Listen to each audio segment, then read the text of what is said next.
Je m'appelle Guido Baumer, je mène un petit groupe de recherche à l'Institut de Duf dans le département de la biochimie métabolique et nous faisons de la recherche fondamentale avec le but de comprendre les mécanismes qui sont impliqués dans des maladies humaines. Spécifiquement, on travaille plutôt sur les changements métaboliques dans les cancers et dans des maladies neuromusculaires.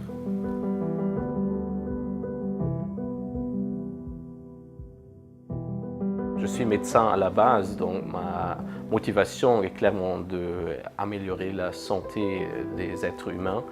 Mais en faisant de la médecine, j'ai réalisé que je contribuerais probablement mieux en essayant de comprendre dans le laboratoire qu'en travaillant dans l'hôpital. Et donc, depuis plus de 10 ans, je suis chercheur pur et dur.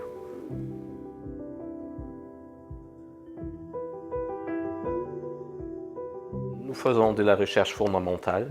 Ça veut dire que nous essayons de comprendre les mécanismes de base qui sont finalement actifs dans des circonstances extrêmement différentes.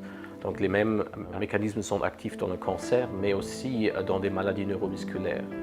Et spécifiquement, on s'est intéressé dans une protéine qui semble comme le restant d'un voie métabolique qui n'existe pas dans les êtres humains, mais qui est responsable chez les plantes, par exemple, pour synthétiser des composés qui ressemblent au cholestérol.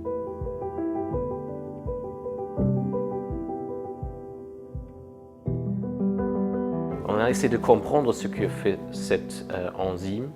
Et contrairement à notre hypothèse, cette enzyme ne jouait pas un rôle dans le cancer, mais dans un groupe de maladies neuromusculaires.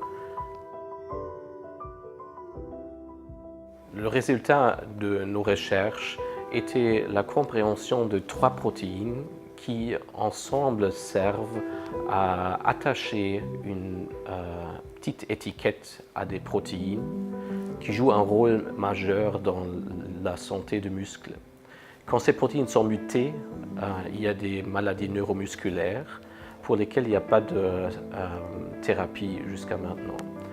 Ce qui est le résultat de nos recherches, c'est qu'il est possible de corriger la déficience de un de ces enzymes en ajoutant un précurseur du substrat de ces enzymes.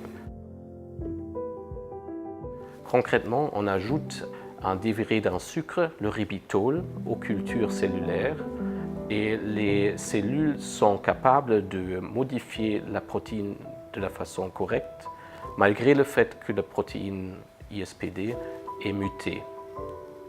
Et ça veut dire qu'à long terme, il est envisageable que le traitement avec le ribitol ou un dérivé pourrait représenter une thérapie de l'avenir.